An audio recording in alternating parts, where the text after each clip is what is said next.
kita mulai dengan membaca basmalah dan sholawat. Bismillahirrahmanirrahim. Allahumma sholli ala Sayyidina Muhammad wa ala ali Sayyidina Muhammad.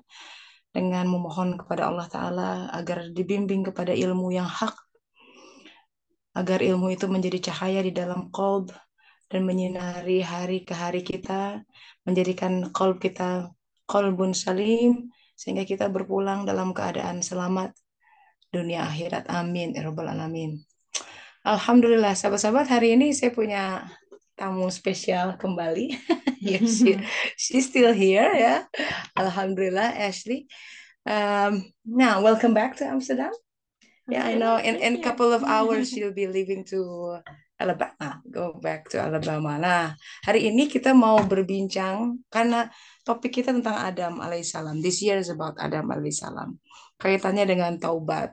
Karena kejadian yang paling um, jadi pelajaran buat kita adalah ketika Adam alaihissalam ditakdirkan keluar dari surga dan ya harus menapaki jalan taubat kembali. So our topic today is about taubat. It's a big theme. Yeah. If you learn Serambi Suluk, the whole Serambi Suluk is actually about the science of taubat. Most of people don't know, even Muslim, banyak orang Muslim juga tidak tahu bahwa taubat itu wajib dalam arti bukan hanya kalau kita berbuat dosa terus aku mau taubat, it's because I've committed sins and I'm going to do taubat. Even Prophet Muhammad SAW itu bertaubat sehari 100 kali. Sebenarnya dalam hadis itu mesti merenung kita. Manusia setinggi itu, how come he did taubat 100 times a day? What is it about then? It makes us think and contemplate tentang makna dari taubat. Nah, hari ini kita mau dengar, we want to learn from you, from your journey. Because you grew up being Christian. We're all learning from each other. But we begin our conversation with you. You grew up as a Christian, In Christianity, there's also a concept about taubat. They call it repentance, right? So what is the meaning of taubat for you? I think it's also connected to remembrance. As you were talking about this when I was little, I'm connecting what I feel in the place of Toba to something I knew when I was young. I used to write down the Psalms. I'd copy down the Psalms. And what would happen inside of me is my heart would open. And so much of my day would leave. And it was like I would return to this place of deep nearness with God. I was a little girl. Wow. And How old were you? Maybe 4. Like 4 or 6. Yeah, I used to, and I kept them for a long time. They would just really soothe me. And Tauba has been a practice. But it's like you're nurturing the light and cultivating the light. And we were talking this morning about how easy it is in this world to forget. Everything is physical, everything is tangible, and our senses can overwhelm us so many times. And to kind of shed that and turn back to him. Turn back to him. Yeah. It's a journey. Wow. And it's a life. Do you remember your 4 or 6-year-old you? The remembrance. What did this mean? Remembrance. Remember. At that time, I mean, I don't even know that how much the ego was active. The heart got hurt though sometimes. And I think even in our pain, we can turn away from Allah, even in our anger, we can turn away from Allah. And there was something I used to do, and I would just sit down at the table. And if you read through the Psalms, there's a lot of it, like clean my heart and please forgive me and all of this. But yes, in a lot of traditions, I think that repentance can be something that really makes you feel very bad. Yeah. Or you can really rebel against it, feeling like you haven't done anything. And I read something once, I think, that said that we need to repent even for our existence, which is a bit funny, but it's to me, I think it's kind of a calling back to the potential in humanity, to the truth inside of us, to the greatness inside of us, and to the power and the light and the potency that is within. We're actually turning there. Wow, that's deep. Let me translate, Roa. So jadi pengalaman dia tentang tobat itu dia ingat jauh ke masa kecil, your childhood. Dia bilang tobat tentang mengingat kembali. Kadang kita lupa. Sometimes we forget, right? Kita lupa who we are. Kita lupa siapa diri kita. Kita lupa mau kemana sih hidup ini gitu. Kita lupa kita bagian dari sesuatu, a part of big constellations actually gitu. Dan kita selalu sibuk dengan mencari hajat penghidupan, think about ourselves, the ego, like I want to be this, I want to be that, but we forgot about, you said, who we are, the essence of us. Jadi menarik untuk melihat taubat itu dikaitkan dengan zikr in Islam. Remembrance means zikr gitu. So but you grew up as being Christian. What is the concept of taubat in Christianity? The Catholics do a practice of confession. So you practice that? I was not Catholic, but yes, in your upbringing, what you do that. What did you do? To repent, it was just things in prayer. You would just go down the list. Do you have to confess to someone, or in Catholicism? You did, and there is beauty in that. There's something about having it witnessed and reflected back to you. This you are forgiven. That does. There's beauty in it, and the intention, I think, was good. It's been taken like all sorts of. What was your experience about that? I never went to confession. I read about it later.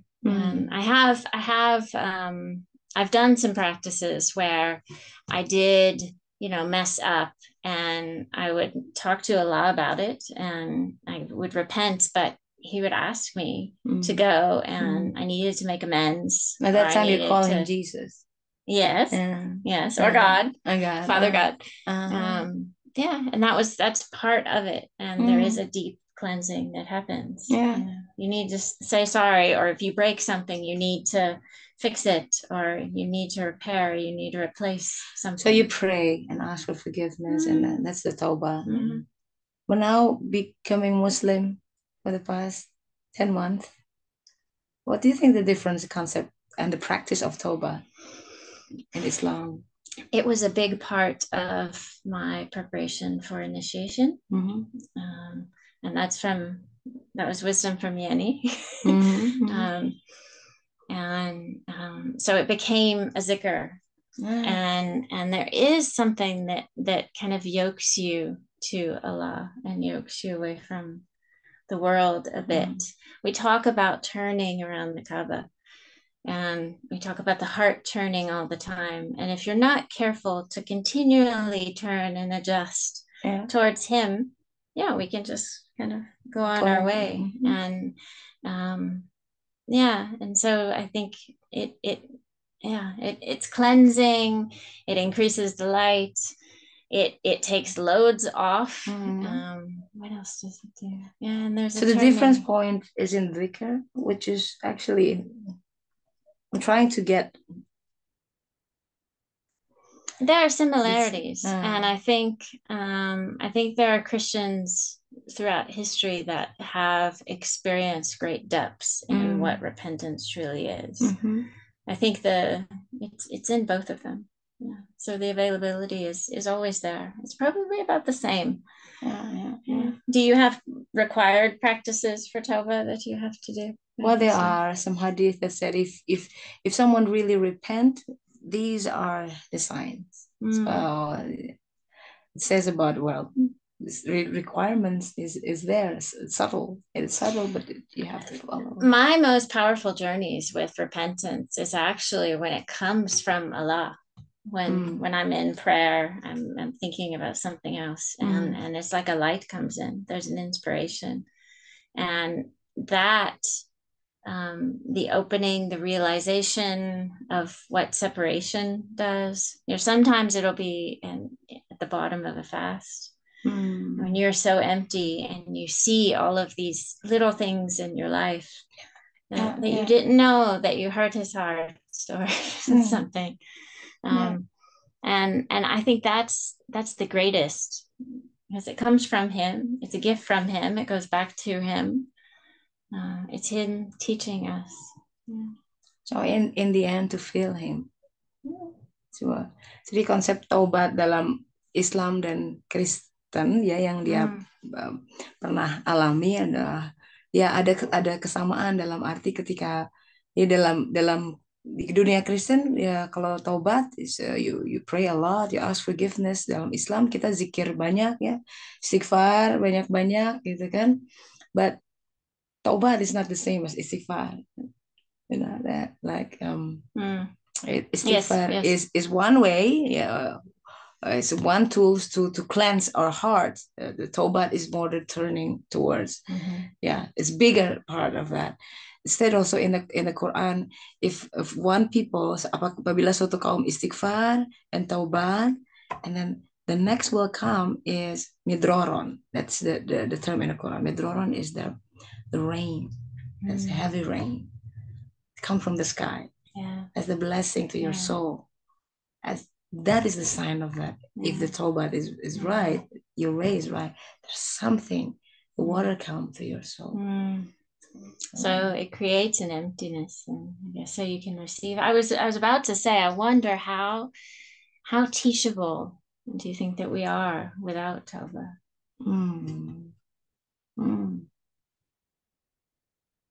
I don't know that. I mean, I think my journey it opens up we're not ready. If we're not sober, then it's impossible to teach someone that, you know. No? It's good question. Jadi perjalanan taubat itu perjalanan untuk juga menyiapkan diri kita untuk siap dikosongkan. Kalau Allah Ta'ala mengatakan akan turun hujan dari langit, berarti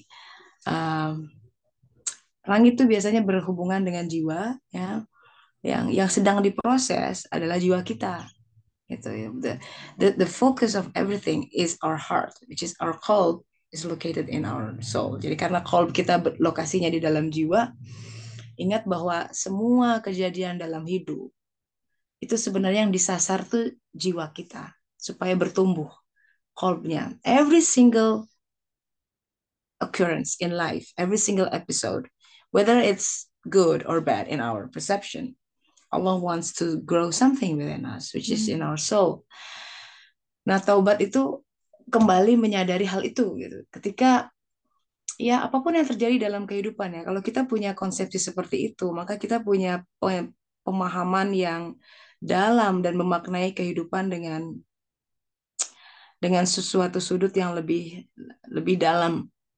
Jadi nggak akan bosen, nggak akan merasa sia-sia, nggak akan merasa I'm left behind atau merasa, karena kita kemudian dengan pemahaman itu menjadi menghargai setiap takdir yang dia berikan. Dalam jalan taubat, in the path of taubat, there's no word of I'm late or I'm too fast, because everything is designed at the exact time. In the path of taubat, there's no less or too much. There's no. It's all in our mind. The mind is telling us, "Oh, I don't do enough. Oh, I'm not enough." In the path of taubat, it brings us to the point of syukur, and that is the thing that Iblis tried to prevent us to be in the state of syukur. Syukur means that we accept whatever Allah designed for us, step by step, moment to moment. That is the best design that He ever made. Can you work with that? Can you accept that? Can you drink that? Can you see that as a blessing instead of a curse? Instead of a punishment, instead of annihilation, instead of separation, can you see it as something that's grow your soul? Jalan taubat tuh melihat itu semua menjadi bagian dari, kalau orang taubat benar, dia akan sangat menghargai kehidupannya. he appreciates his life so much. And that's the beginning of everything. Only with that, nur iman bersinar. Hanya dengan itu, tahapan berikutnya bersinar. Jadi ketika orang taubat, dia ingin kembali menuju Allah. Semua hal, everything, this is the characteristic, the main characteristic of people of taubat. He always involve Allah in everything, or at least try to involve in everything. He always take into consideration of what Allah wants in this. Is it okay, Allah? And yeah, like yeah, I'm going to buy mangoes. Should I buy 2 or 1? You just ask. Yeah. As Sufi said, even if you pour a salt in your food, like what is a salt? But but the act of just I want to be with you. So it's like a posturing, really. Yes. I think about Adam when he fell, and there's so many traditions that say that it was meant to be that way always, because we wouldn't have existence, we wouldn't have anything if it didn't happen. And yet there had to be some, how would he become teachable on the other side? And not just leave the garden and then create Iblis's world out in the world and be teachable. How would he learn to grow? There's a soft posturing, and it creates such intimacy with Allah. Exactly, that's what it's said, the posturing, the turning towards, like in a couple, it like you feel certain kind of distance, whether it's subtle, you feel it, right? And you start to reach out, turning towards. That's the tawbah. Like, are you okay? Did I say something's wrong? Are you okay, Allah?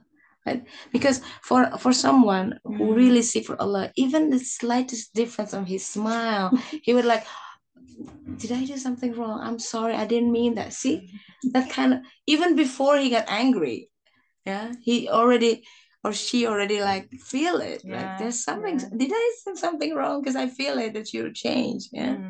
Something like that. There's a story about Bayezid that he was praying one night and I couldn't connect. Something is wrong. Doesn't know why.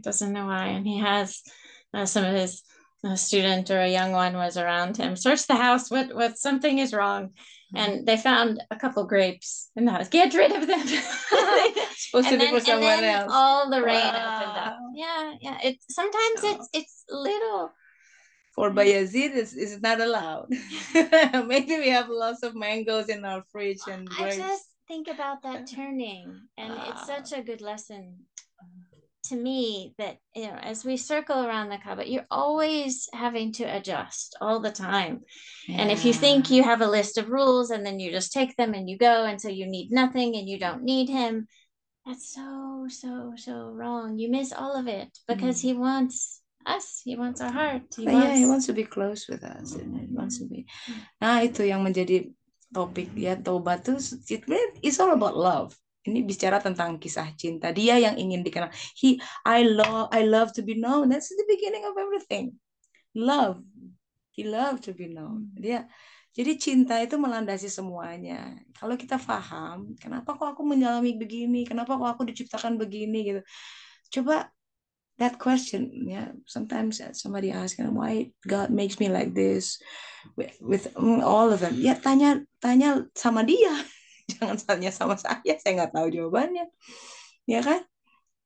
Itu adalah anak tangga. Dia mengundang kita melalui sebuah permasalahan, sebuah konflik, ujian kehidupan, problems in your life. Itu that's the stairwell to talk to me. He said, come to me.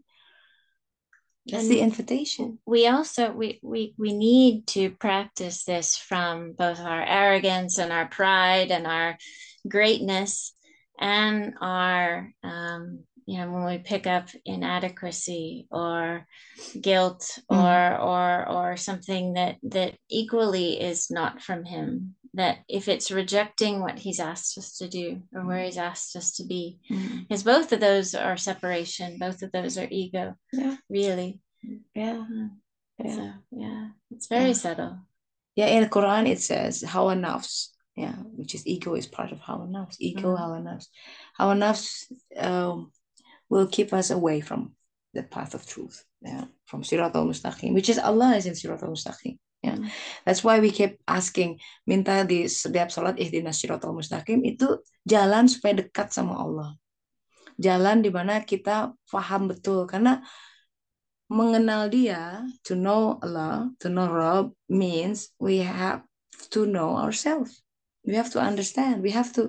Understanding is the beginning of like make peace. I understand why I have this kind of parents. This is the best parents I've ever had.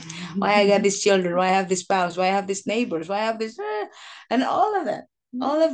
All of the components of our life that Allah is God sent. It's not there for coincidence. It's not there. It's Allah sent. Nah, ability ya, suatu karakter selalu melihat ini dari Allah, ini dari Allah. Itu bagian dari taubat. Segala sesuatu dikaitkan sama Allah. Itu bagian dari taubat. Nah, kalau sahabat-sahabat mulai belajar seperti itu, ya, especially when you face difficulties in life, ya, especially kalau ada orang, someone hurt your feeling, for example, ya, akan sering tiap hari, ya, bahkan ada orang yang nyebelin, orang bikin kesel, ada yang bikin marah. Coba kalau mau taubat, ya, berubah cara pandang kita dengan daripada marah sama orang itu, lihat dulu kenapa Allah izinkan dia seperti itu. Why Allah sent this person, this particular to me. And then you make distance from all of that. Mulai berjarak dan mulai berkontemplasi. Jadi nggak apa ya, nggak responsif gitu. Yeah, and then judging that itu because of him, because of that, and then we lose the lessons out of that. Nah, taubat means like to try to just, ini Allah mau bilang apa sama saya? What is Allah wants to say to me through this? Like, and that requires silence sometimes. That requires pause gitu. Mesti diam hening sejenak sambil zikir, tenang gitu. Tumak ninah kalau sholat tuh ya. Tartil kalau baca Quran. In sholat they say tumak ninah. You have to like calm down in every single transition of the posture. You have to just give it some time. Also in life, you just give it some time. Try to, what is it? Not to be reactive. Sometimes we are in a mode of like responsive, and then but we lose it. We just like, what is it? And try to contemplate and reflect on you. Jadi itu poin taubat hari ini yang we learn from that. That's also about remembrance. Harus ingat. Remembrance is a big thing karena manusia insan pada dasarnya pelupa. We are forgetful. Jadi kita perlu constant reminder. We need constant reminder. That's why salat has to be specific kind of time as a constant reminder. Yeah. But if we just want to see around us, everything is a constant reminder. Yes. Yeah. Only if we just open up and realize, it's beautiful. Gitu sahabat-sahabat taubat hari ini. Tentang remembrance, tentang mengingat kembali, tentang mencoba melibatkan Allah di dalam semua aspek, gitu ya. That's why one of the characteristic Rasulullah SAW said, there are 8 characteristics of the people of Taubat. First of all, the people of Taubat becoming so eager to find knowledge, because once he or she tastes that, I want to know more. I want to know more. There's a sense of like, jadi kalau sahabat-sahabat rajin ngaji gitu ya, rajin ikut pengajian, alhamdulillah mungkin ini salah satu hati mulai terpanggil gitu. Because not everyone wants to join Quran online or so that's something in there. Alhamdulillah. I think part of Taubat is also we have different stages of our walking and different seasons. Sometimes Allah can teach us one thing, how to journey with very little and lean on him. And as soon as you get that lesson, then he can flip it and put you in a place of great abundance. And if you sometimes the tauba is to actually take off the clothes from yesterday so that you can be teachable, totally new in the new place that he has you. It's very it can sometimes be tricky to catch the ways that we are with him one day and realize they're not exactly moment to moment. Yeah, that's why surrender. Yeah, tasbih. Come and sit at his feet. Balik basic, go to basic. And Islam has ways to do that. In Islam, Taubat has in suluk, it's a clear goal. Like, this is the beginning of Taubat. These are the signs of Taubat. And you have to go to the second stage of Taubat, which is to become insan kamil. Ya, misbah menyala itu Taubat nasuha tuh harus jadi syuhada. You have to become people of Ruh Kudus.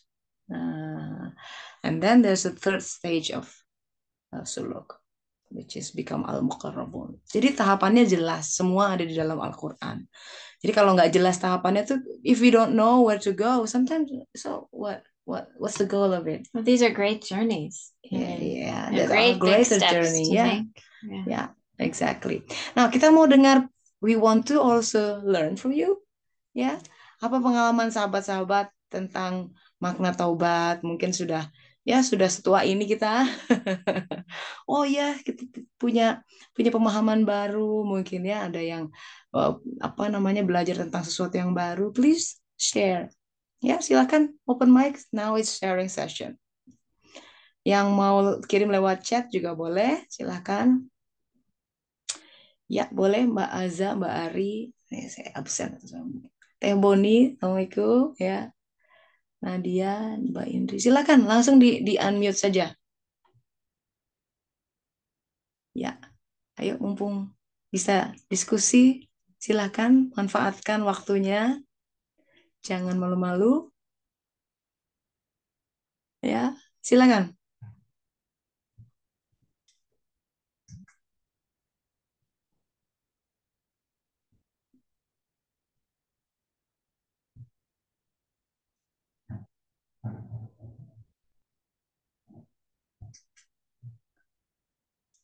As people are thinking and preparing, maybe I think one of the things that I love about this path is there's so many things that hold us.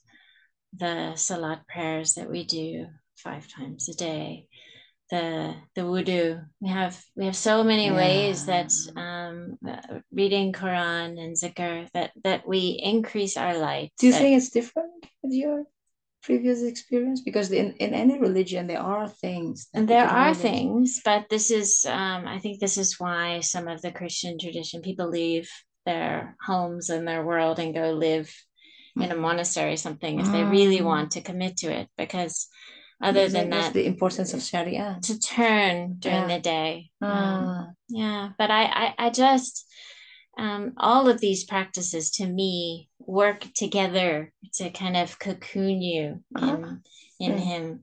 Even the veil, it all it's so beautifully purifying and intensifying and cleansing, and we're always learning. I always feel like a child in comparison to him. You sit at his feet, you hold his hand, you ask to be taught. Every time you hear a verse that it's new, every time I work on repentance, I work on organs in my body, I work in all of these things, and I will be inspired, different layers of myself to peel away. We have so many veils, right? 70,000 between us and Allah. And all of this is a veil. And so it's always also a wonder to peer behind one. And when you have another experience where a veil comes away, it can feel amazing. It's part of that intimate space with him as well. It's part of the way that he can speak to us and be with us individually. And so it doesn't need to necessarily be a horrible thing or it's a way to bring closeness. Nearness. Beautiful. Dia dalam testimoni dia katanya syariat dalam Islam mau itu sholat, wudhu, pakai jilbab itu purifying ya, memurnikan. Jadi seperti membentuk kita, itu sesuatu yang dia sangat syukuri. Jadi syariat itu membawa get impact to your inner side of you, your soul, ya. It's just something that maybe some of those who have prejudice about Islam is like, wow, that's just oppressed, ya, sesuatu. Padahal kalau ya, if you see deeper, what's the meaning of it? And yeah, some I've heard that there are some Sufis that will do a kind of toba for, the station they were at before when they get to the new one, or even the level of Quran they were reading something at before. You have to kind of wash it off then to step into something, and that very much was true for me when I was reading the Bible. Even opening to Quran and this level, even opening to what it means to be a slave. Yeah. Interesting. Ya, Nadia tadi udah open mic, silakan, Nel. Assalamualaikum. Waalaikumsalam warahmatullahi wabarakatuh. Maaf ya, nggak bisa buka kamera. Besok you met her in Bandung. Di Kudus. Wait from 8 hours with the bus. Remember? Yeah, it's troubling. Hai Ashley, assalamualaikum. Waalaikumsalam. Ya, silakan Nel di Kudus, silakan. Pakai bahasa Indonesia nggak apa-apa ya? Nggak apa-apa, nggak apa-apa. I will translate. Ini lagi ada ya namanya. Jadi lagi ngerasa bener-bener butuh Allah sebetulnya ya. Iya ya. Jadi anak Nadia yang di pondok tuh dari sejak awal kelas ini, awal semester ini tuh habis libur panjang dia minta keluar pondok. Kenapa? Dia awalnya sih bilangnya karena pelajarannya, dia bilang nggak bisa Kak, pengennya sambil les gitu loh. Karena dia ngerasa masih perlu bantuan. Ya, bantuan kan biasa waktu SD tuh banyak les ya dia. Dia bantu les. Terus pas di pondok kan nggak bisa ya tes. Terus kita berusaha nanya ke ustadznya bilang kemarin itu sebetulnya udah ada tawaran, ada bimbel yang dia ada kerjasama sama pondok, cuma ternyata baru adanya untuk kelas 3 di persiapan ujian. Terus nah dia gali-gali lagi, dia tuh tiap habis sambangan tuh kunjungan ya tes. Kunjungan tuh dia masih nanyain aja, dipikirkan dia ketemu sama teman-temannya, nah dia tanya sama gurunya, sama ustadz-ustadznya, Mas lu baik-baik aja kok, nggak kelihatan murung atau gimana. Terus nah ya udah, mungkin karena kemarin liburnya lama dia masuk, terus masih homey kayak gitu kan tes. Terus ternyata hari Minggu kemarin tuh masih nanyain, Bu gimana kakak boleh pindah kan gitu. So kita tanya lagi, kenapa sih kak, teman-temannya baik-baik nggak? Baik. Ada yang jahitan kakak? Enggak. Guru-guru baik? Ada yang jahitan kak? Enggak. Terus kenapa? Enggak apa, pokoknya kak nggak kuat aja. Aduh Nadia, apa ya, Nadia tuh takut, satu sisi takut Nadia maksain, tapi sisi yang lain His son is in boarding school. rasanya masih butuh. Said I don't want to go to that school again. Terus nah Nadia tuh ngerasa Nadia belum mumpuni buat ngebimbing dia. Islamic boarding school with the religious teachings. Terus gimana Nad? Iya, Nadia tuh galau antara Nadia tuh maksain dia, tapi should I keep him to stay and try, or kalau di rumah itu dia megang HP terus tuh Nadia home. I don't know how to educate, and sometimes you spend times with gadget most of the time, so that's become dilemma. Kan tes kalau hanya di HP itu banyak banget ya gitulah, tiba-tiba muncul itu, padahal dia nggak Iya, nyari. iya, iya, iya. Karena Terus, dia nggak selalu ada, nggak selalu ada di samping dia waktu dia buka HP kan, tes. udah Makanya coba istikharah. ya itu masih masih berusaha. Ini Hmm. lagi ikhtiar. Selain itu mungkin ya diskusi sama suami, sama gurunya, Mm-mm. jadi ada ikhtiar. There are Mm. ways that we can talk to the teacher, discuss with the husband, the father. Banyak tahapan yang masih harus ditempuh dulu Iya. gitu untuk melihat persoalannya apa sebenarnya anak ini. Uh, nah, because this is suluk, kelas suluk, Ya. ya, ini kan Uh-uh. fenomena. Oke, that's it. In your case, ini persoalan anak nih. Ya, Karena dia. sekarang kenapa ini mengganggu sekali gitu? Why is it bother you so much? Hmm. Hmm.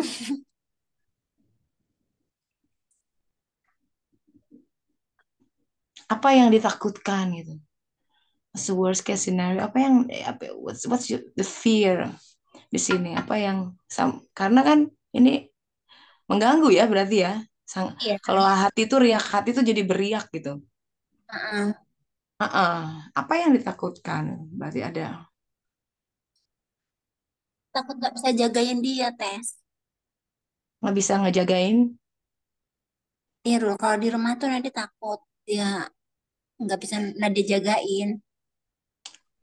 She's afraid of it. She cannot guard him or educate him properly at home gitu. Terus kenapa kalau kalau dirimu tidak bisa menjaga dia dengan baik, kenapa memangnya? Takutnya dia ke bawah-bawah. Ke bawah ke, ke, ke bawah apa? More. Ya, Let's ke bawah-bawah. yang pengaruh Yang buruk gitu. iya, yang paling Nadia takut tuh kejadian down game pegang HP itu loh, tes. Nadia takut Hmm. masa pornografi kayak gitu. Kalau HP-nya diambil gimana? Berantem ya. Hmm. Was his fear like he's looking at some porn in there, yeah, and the gadget, and every time the option of take away the gadget is a bit tough because he will fight back. It's hard. Hard in this day. Ya.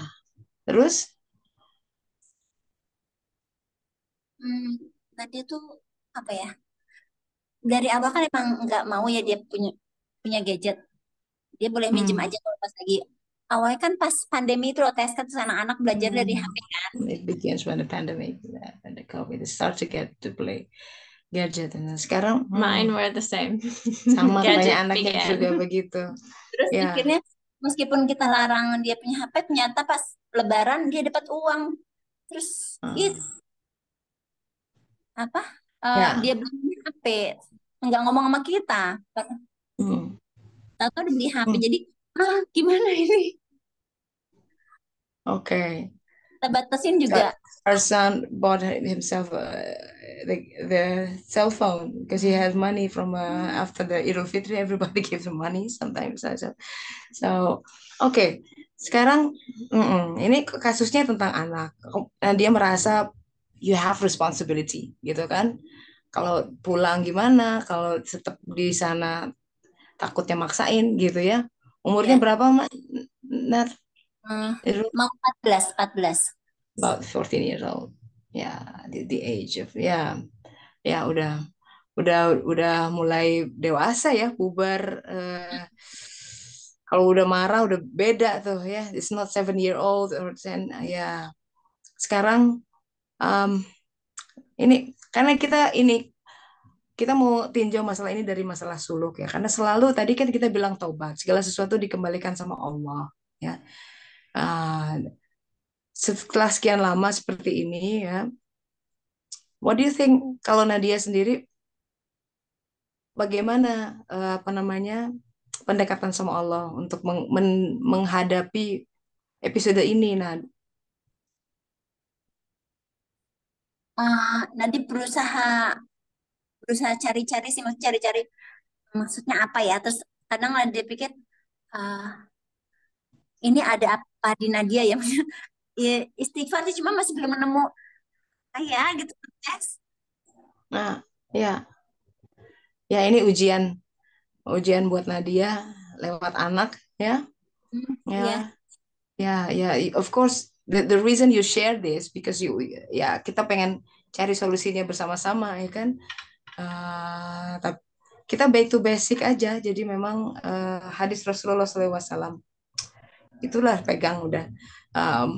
Barang siapa memperbaiki hubungan sama Allah, Allah akan perbaiki hubungannya dengan yang lain gitu. Jadi we don't have we don't have power for our kids really because it seems like close, it seems like ours and unquote, it's not ours. It's out of it's beyond our reach. It's not in our control, but we can do doa, ya kan? Kita bisa bicara, we can talk to them. Kita bisa melakukan hal-hal yang bisa kita lakukan untuk menyentuh, to touch their heart, gitu kan? Nah itu, jadi mungkin kontemplasi juga di dalam rumah tangga, apa kan anak melihat contoh dari orang tuanya, ya kan? Apapun yang terjadi di anak ada refleksi dari orang tuanya. Mungkin kita yang lupa, ya sehingga anak menjadi lupa gitu. Nah jadi fokus suluk adalah kembali sebenarnya apapun itu mengajak kita untuk taubat dalam arti perbaiki hubungan kita sama Allah Ta'ala. Mungkin ibadah kita hambar gitu, mungkin sholat kita ya apa adanya gitu ya. Dengan momen ini kita diajak kembali dalam. Nah sisanya itu biarkan Allah yang bergerak. Yeah. Setelah kita ikhtiar ya, setelah kita ikhtiar, kita coba kita coba bicara sama gurunya, tentu semua jalur itu tempuh gitu. Tapi know that we have limitations gitu. And that is itu ruang kita fakir sama Allah Ta'ala. This is like Allah's invitation to come close to Him and then ask for solution from Allah. Do you have anything to say about this? Yeah, I have 3 kids. My eldest is 15. But I think this goes for all our relationships, your spouse, your parents. That's right. Your children, your coworkers, whatever. It's so subtle and it can be tricky because they can smell fear if we are afraid. They can smell control if we want to control. And neither of those are from Allah. And so I could see them rebel. My kids have certainly done that. And are they wrong to do that? Because they're responding to an energy that is not from Allah. Oh, wow. Now, what can we do? I think my prayer mat is my greatest tool. And I think you've also said that a mother who fasts for her son, this is also a great thing that you can do. I've just started doing that.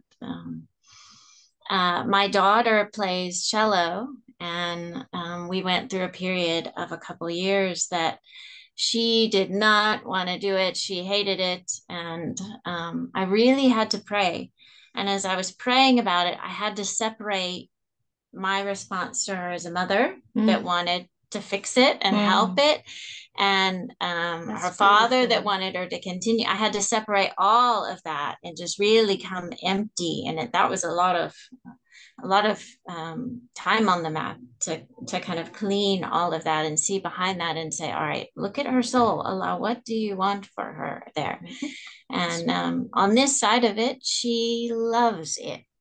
And it has been the greatest gift in her life. And this is a phase of her life. Yeah. And she also needed to learn to move through that. And when she wanted to give up, when everything looked bleak, to keep going. But you have to be so sensitive that. And really, really, it's asking Allah. And the school, this is a big thing in the West, is where do your kids go to school? The Christian religious schools sometimes are the worst for drugs and sex and all the things. That's quite an irony. It is very, the religious school has even but it reminds you it's not about that. It's where Allah wants them to be.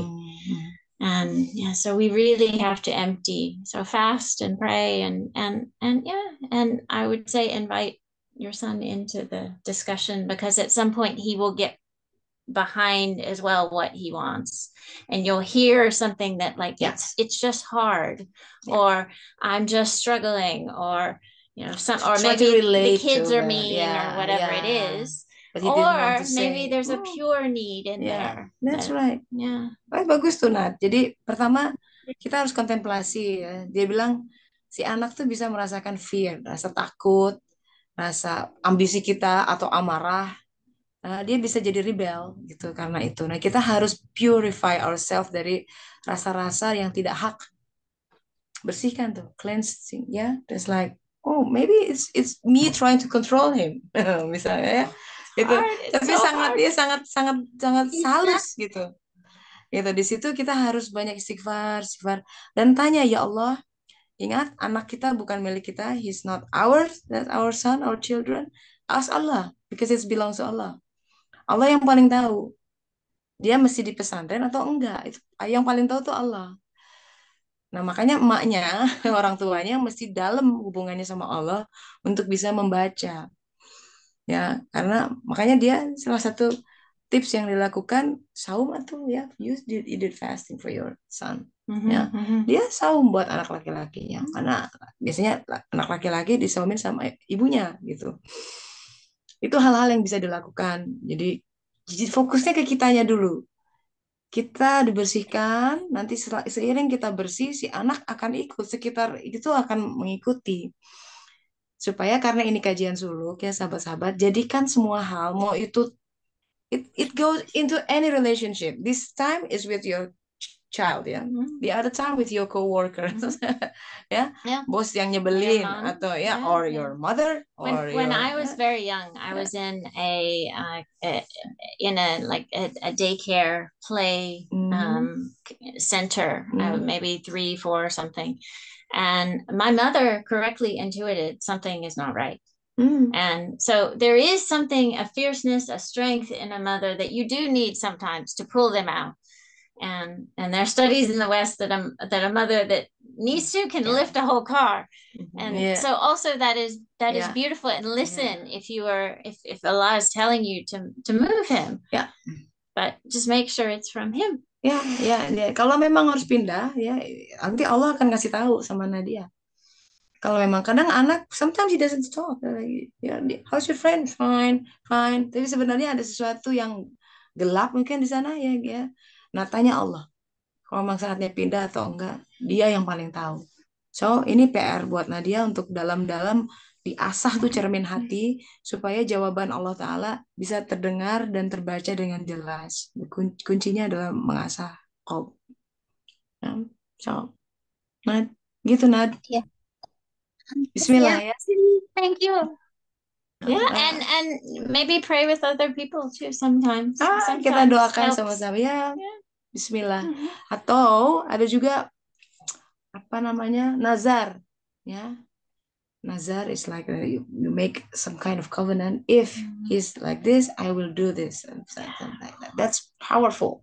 Atau saum khusus, atau kurban khusus atas nama anak itu, atau sedekah khusus, infak atas nama anak itu, gitu ya. Atau sholat khusus. This is for him. Ya, banyak hal yang bisa we send as much as light itu sama jiwanya, sama raganya. So, Bismillah. Let me know. Let us know.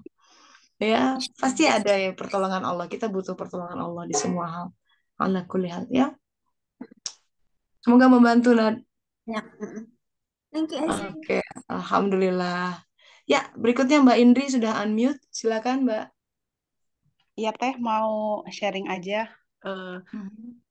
tentang anak yang pesantren. Anak saya juga sama Teh. Usia 14 tahun lagi mondok juga. Jadi ada pengalaman yang sama. Jadi anak tuh kalau di pondok memang kan nggak ada HP, nggak ada TV. Jadi lepas HP. Tapi kalau saat perpulangan pasti dia full HP. Itu kayaknya semua anak begitu Teh, yang mondok begitu. Semua ibu-ibu tuh, orang tua kalau ngobrol, anak tuh kalau pulang pasti megang HP keseharian gitu. Terus kita memang kan sengaja memasukkan anak ya untuk menghindarkan, salah satu diantaranya untuk menghindarkan anak dari HP gitu. Pulangnya tiap minggu apa gimana sih biasanya? Tes setahun 3 kali. Jadi pas Desember Boarding school, no gadget Lebaran. at all. Every time they come home every 3-4 months, full gadget. Tapi yang ngasih gadget siapa? Saya. Jadi saya gini, dulunya saya nggak mau ngasih HP kan sampai dia SMP. Tapi sama karena pandemi. Jadi pas pandemi dia kelas 5, jadi mau nggak mau kan jadi harus punya HP. Karena tadinya pakai punya saya juga kerja kan jadi rebutan ya Teh. Gitu. Memang Terus sekarang kelas 9, kelas 3 SMP itu memang di pesantren nanti semester 2 dia harus bawa HP karena ada pelajaran yang memang memakai HP. Jadi memang certain semester they require to bring their own cell phone. Oke. Terus gimana memang kalau ini? nggak ngasih HP kan agak susah ya Teh. Kalau saya memang sih anak main HP gitu paling emang susah ya. Dikasih tahu jangan lihat yang aneh-aneh. To just take away completely also. Yeah, there's a big fight with it. So it's hard. It's tricky this age of cell phone and internet. Terus gimana Mbak? Apa yang bisa? Saya cuma bilang boleh main HP, tapi jangan lama-lama. Terus jangan lihat yang aneh-aneh. Mama memang nggak lihat. Ya Allah lihat. Allah lihat semua yang kan Anun namanya. Kalau semua yang Anun lihat, yang Mama nggak tahu, Allah tahu dan pasti Allah nanti ngasih tahu ke Mama. Saya suka bilang gitu. Terus Anun mau melakukan apapun silahkan yang bisa bikin Anun bahagia. Masalah sekolah ya dia mau lanjut pesantren atau enggak terserah, yang penting Anun bahagia, Anun seneng, dan Anun yang menjalani. Pinta Mama cuma jangan bermaksiat sama Allah, itu aja gitu. Kalau saya mintanya gitu. Terus pengalaman Teh gini, jadi anak-anak usia segitu memang masanya pasti ngeselin ya, terus kita bikin khawatir, kita takut macam-macam lah intinya gitu ya Teh. Apalagi zaman sekarang mah yang paling menakutkan pacaran gitu ya. In 50 is tricky. Yeah. Tapi saya anak 3, yang 2 kebetulan udah menikah, Teh tinggal 1 lagi ini bungsu yang masih sekolah. Jadi terus saya juga melihat beberapa teman. Jadi anak-anak memang usia SMP, SMA itu bikin kita khawatir, tapi setelah selesai masa kuliah itu anak-anak balik lagi kok dia baik kok sebetulnya mah. Pada akhirnya mereka akan sendiri, akan dewasa sendiri. Yang penting memang kita jangan lelah untuk terus mengingatkan anak. Meskipun kadang anak kesel ya, jadi suka balik marah ya, mama ngomel terus, mama menit cerewet gitu ya, suka bilang gitu ya. Tapi anak-anak saya yang udah gede sekarang, mereka ngomong, untung mama galak gitu, bilangnya gitu, untung mama galak. Jadi mereka punten karena ada beberapa teman-temannya yang memang dari dulunya sama orang tuanya main boleh segala boleh.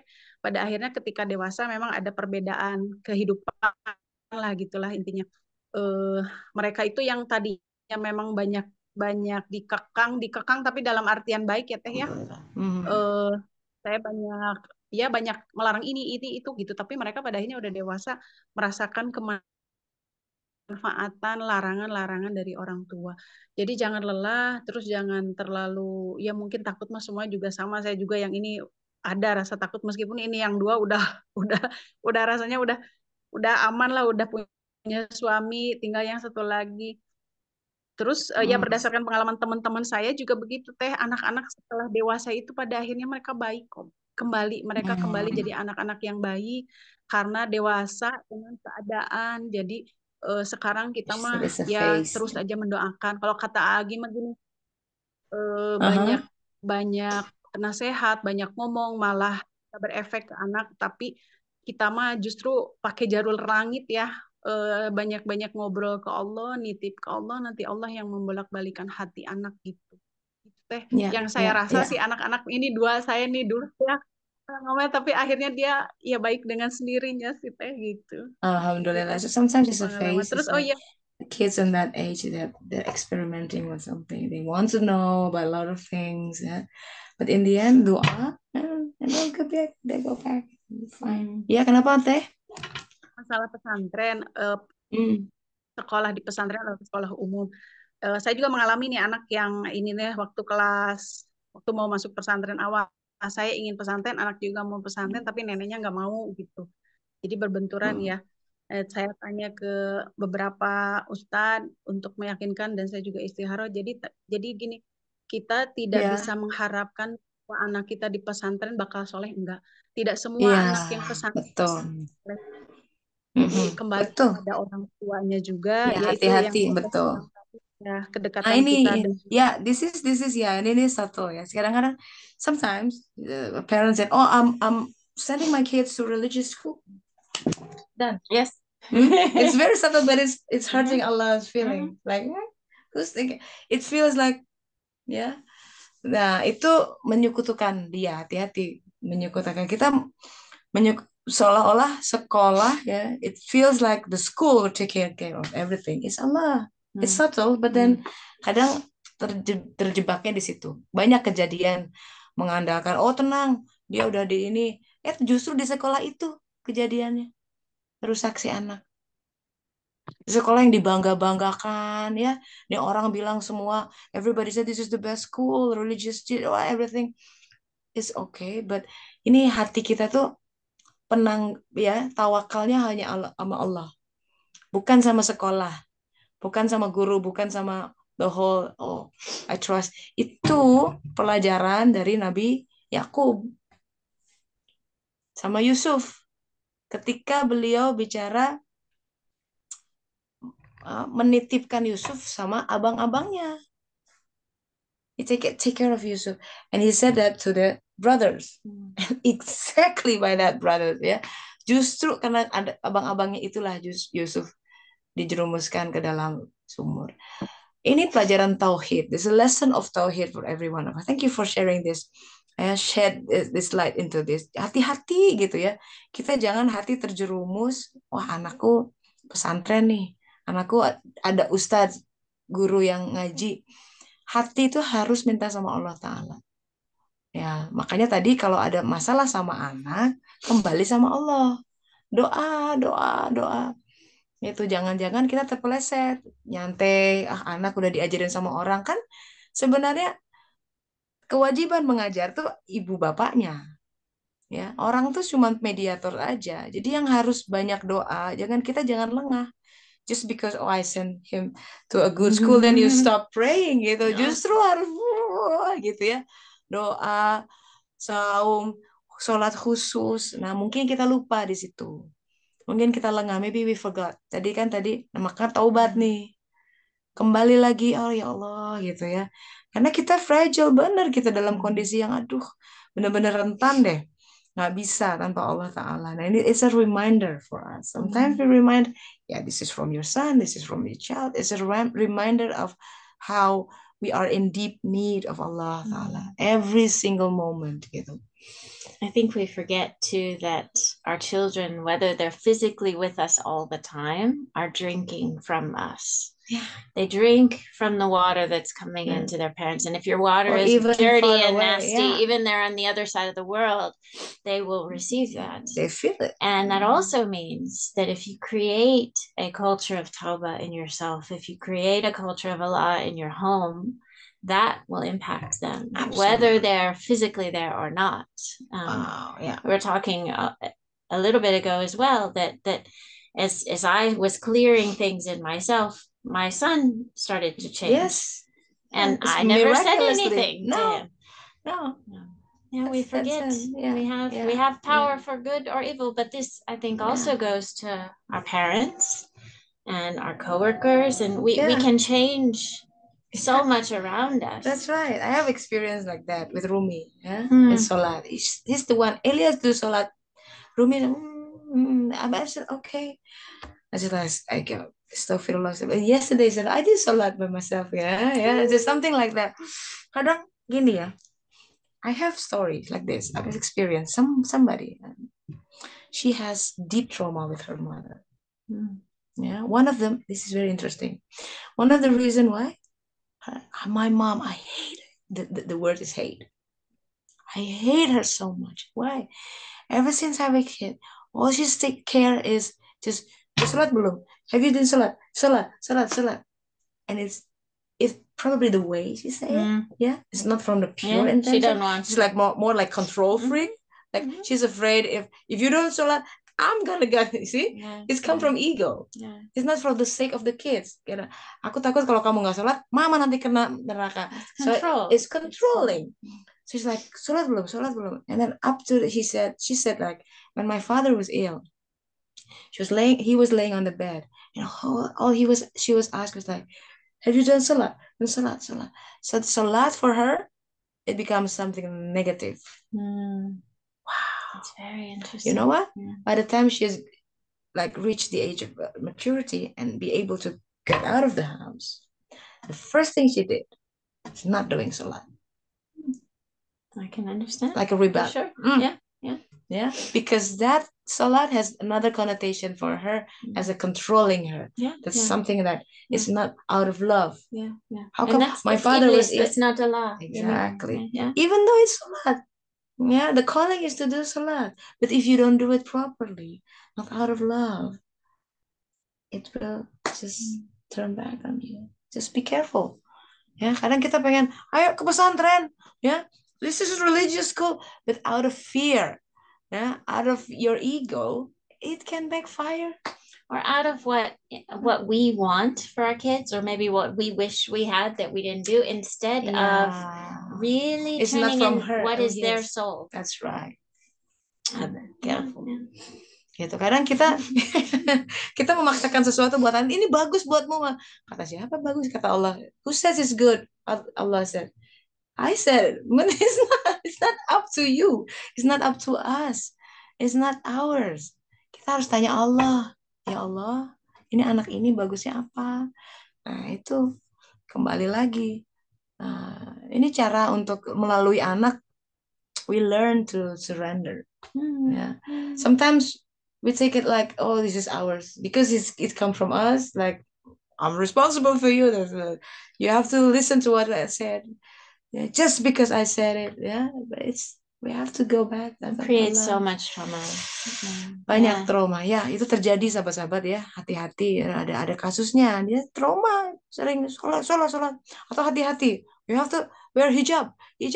Okay, it's good, but perhatikan cara bicaranya, niat kita bicara itu jangan sampai melukai. Kalau udah luka, if you hurt, rusak itu jiwanya. On us. Why are you doing? Why? I think about the tech too. I know people who use no tech and never did with their kids. I know some who use a ton, and I know some that use some here and there. I have a preference, and yet my family, it's not what is happening in my family. They have tech, and I wish that they did not. That's a human me.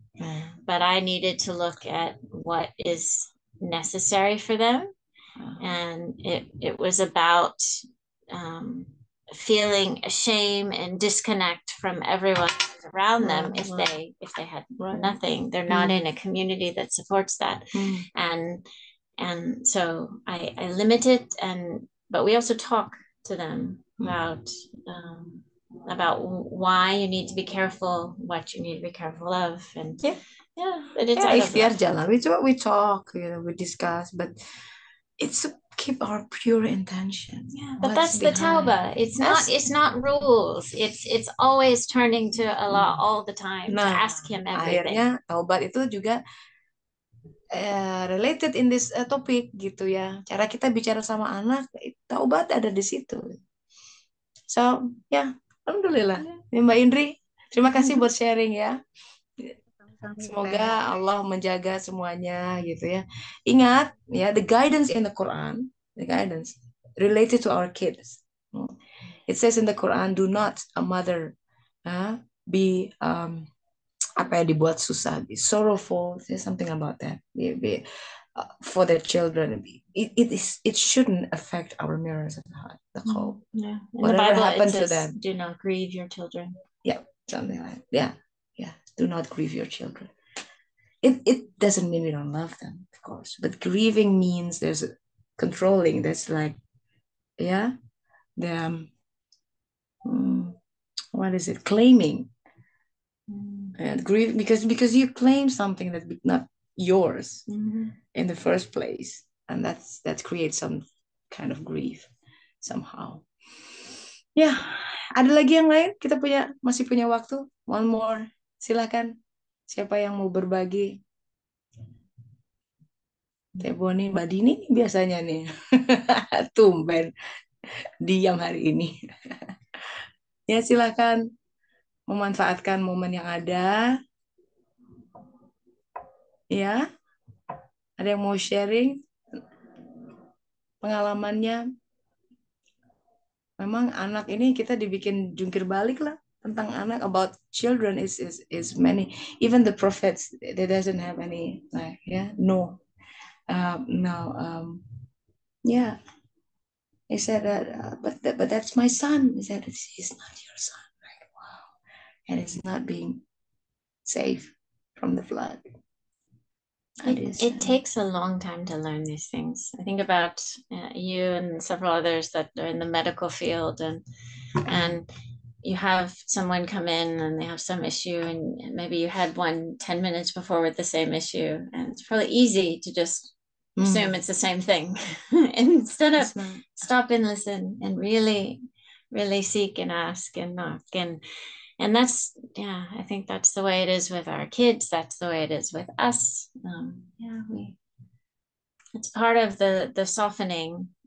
There's so much of me that can go into routine, that can be mindless, that can be thoughtless, and just kind of go to sleep through life. And it's part of the zikr. It's part of the tauba, the turning to continually ask and be teachable and soften your heart and kind of soften the ridges of your mind.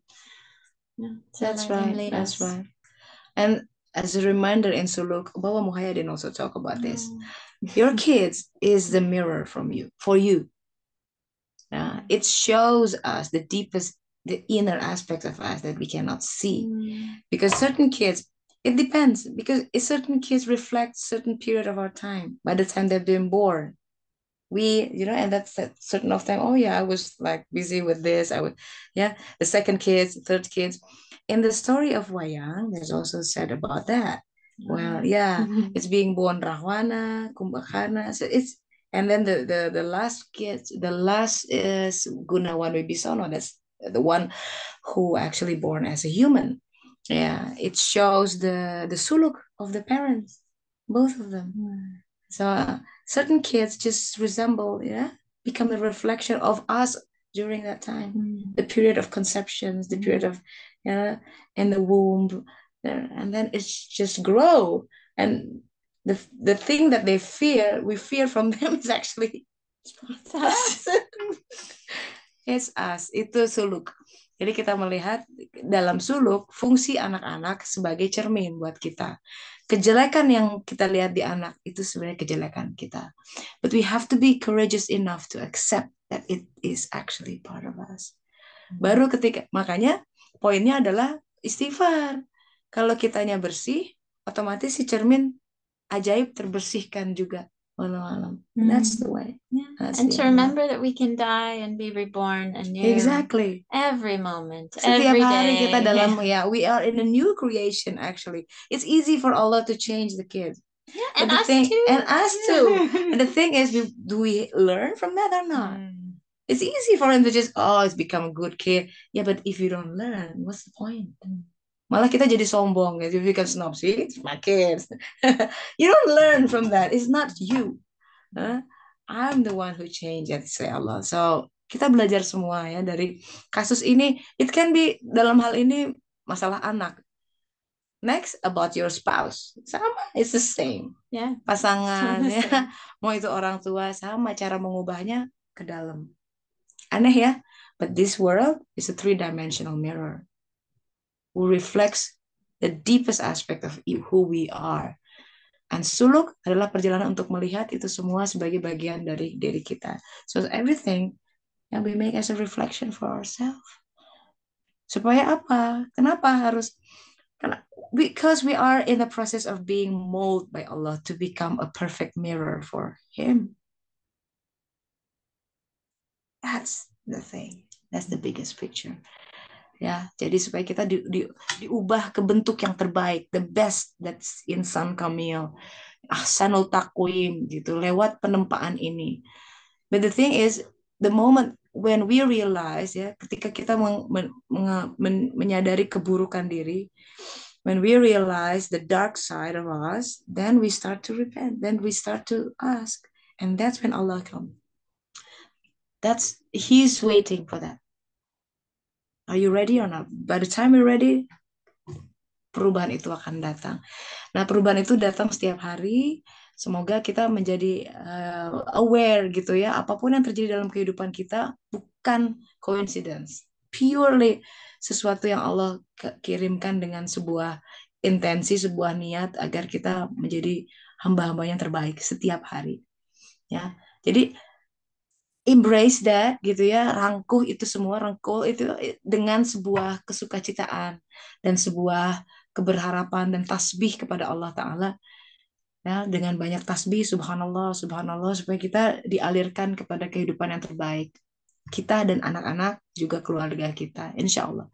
Jadi tetap berpengharapan ya, tetap semangat gitu ya. Ya, gimana hari ini berguna nggak, bermanfaat kajian hari ini? Do you get something out of it? Iya banget. Alhamdulillah, alhamdulillah. Jadi enggak ya, jadi kuat lagi. Jadi fokusnya kemana gitu. Jadi kita jangan dibikin panik dengan kondisi aduh gimana. Udah balik aja lagi. Back to sejadah, back to salat, back to wudu. That's the basic. Ya, mintalah pertolongan pada Allah dengan sabar dan salat. Ask help from Allah. That's the Quran with sabar and salat. Udah pegang itu dan lihat nanti bagaimana Allah mengubah semua. Yeah. And we need to support one another too.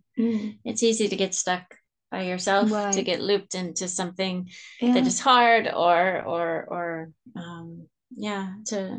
to really incriminate yourself, to feel really upset about something. That's right. But we have each other on the journey for a reason. Ini salah satu kenapa kita have this community setiap minggu we share ya kan, semoga bisa membantu. Kadang-kadang kalau sendiri tuh muter gitu ya. Nah, kalau kita share barangkali yang lain punya pandangan. Everybody has his own beautiful reflection and input about the situation, and that's probably help. Insyaallah. And selamat menjelang takdir kita masing-masing. Semoga Allah Ta'ala menempatkan kita ke taubat yang nasuha pada suatu saat nanti. Amin. Ya Rabbal Alamin. Mari kita tutup dengan doa akhir majelis. Ya. Subhanaka Allahumma wa bihamdika asyhadu an la ilaha illa anta astaghfiruka wa atubu ilaik. Alhamdulillahirabbil alamin. Terima kasih sahabat-sahabat semua. Semoga bermanfaat ya. Kita pamit dulu. She's gonna go back to America today. Oke, pamit dulu. Assalamualaikum warahmatullahi wabarakatuh. Terima kasih ya. Mari.